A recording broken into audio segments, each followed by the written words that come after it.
Meus queridos irmãos, vamos à argumentação do tópico 3. Tópico 3, a questão atual. Da lição 12, a igreja tem uma natureza organizacional, primeiro trimestre de 2025, EBD Adultos. Vamos para o subtópico 1, organismo e organização.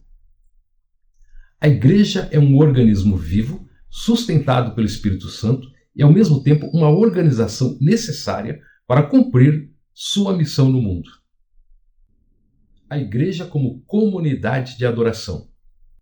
O propósito central da igreja é adorar a Deus, ensinar os seus princípios e proclamar o Evangelho, conforme o chamado de Cristo a todos os cristãos, para serem testemunha, como está em Atos capítulo 1, versículo 8. A adoração e obediência é o núcleo da vida da igreja.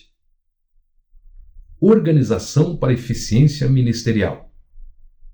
A ordem na igreja é fundamental para o bom andamento dos cultos e ministérios.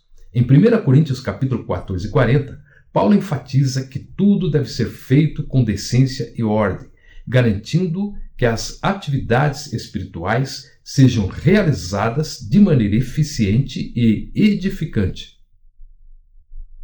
Cidadãos de duas pátrias. Os cristãos devem obedecer às autoridades civis, conforme Romanos capítulo 13, do versículo 1 ao 7, mas também às autoridades eclesiásticas, conforme Hebreus capítulo 13, versículo 17. Isso reflete a nossa dupla cidadania, uma no reino de Deus e outra na sociedade terrena. A igreja e a exigência estatal.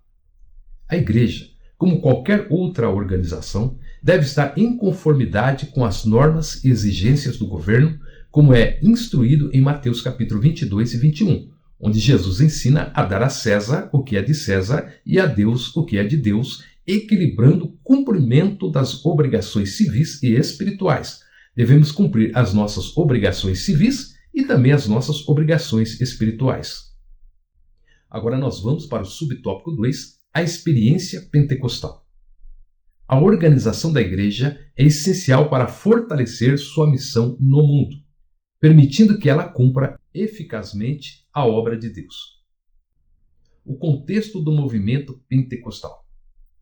O pentecostalismo surgiu como uma continuidade do movimento de santidade, ou holiness, buscando uma experiência mais profunda com o Espírito Santo, especialmente no que diz respeito ao batismo no Espírito Santo e os dons espirituais, conforme evidenciado nos primeiros séculos da igreja cristã.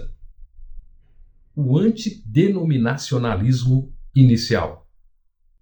Nos primeiros dias do movimento pentecostal, muitos rejeitaram as estruturas denominacionais tradicionais, enfatizando as experiências espirituais como meio de se conectar diretamente com Deus sem intermediários. Essa visão tentava favorecer um movimento mais fluido e dinâmico dentro da igreja. A Igreja Apostólica e a organização.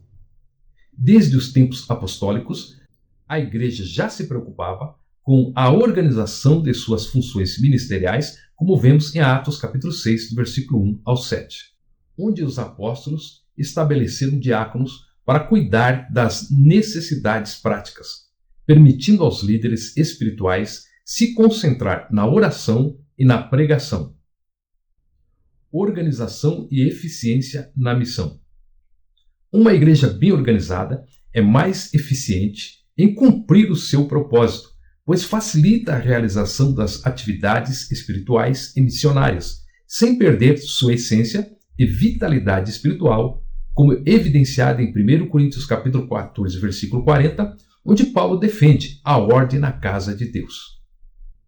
Vamos para o subtópico 3, é necessário organizar.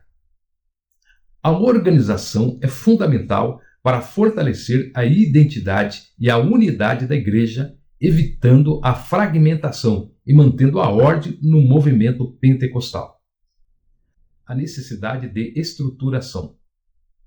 O crescimento desordenado do movimento pentecostal, especialmente no início, exigiu uma estruturação organizada. Sem uma organização adequada, a preservação da doutrina e o direcionamento espiritual seriam comprometidos, levando à dispersão e confusão nas práticas da fé. A falta de estrutura organizacional levou à divisão e nascimento de outros ministérios. O Concílio das Assembleias de Deus nos Estados Unidos da América. Em 1914, os pioneiros pentecostais nos Estados Unidos se reuniram para criar o Concílio das Assembleias de Deus, visando preservar a unidade do movimento e garantir que a doutrina pentecostal fosse corretamente ensinada e praticada de maneira consistente em várias regiões. O avanço da obra no Brasil. Com o rápido crescimento do pentecostalismo no Brasil, tornou-se imprescindível uma liderança centralizada. Isso não apenas garantiu a estabilidade teológica e administrativa, mas também proporcionou uma visão unificada da missão da Igreja no país, evitando e minimizando divisões que ocorreram e poderiam enfraquecer a obra de Deus. A criação da Convenção Geral. Em 1930, líderes suecos, americanos e brasileiros fundaram a Convenção Geral das Assembleias de Deus no Brasil, CGADB, estabelecendo uma estrutura organizacional robusta. Isso ajudou a consolidar a obra pentecostal no país, fortalecendo a Igreja e mantendo a sua unidade doutrinária e denominacional em face do crescimento rápido e das diferentes influências culturais. Se você for de outra denominação, a sua igreja também deve ter uma organização, uma convenção para o bom funcionamento do ministério.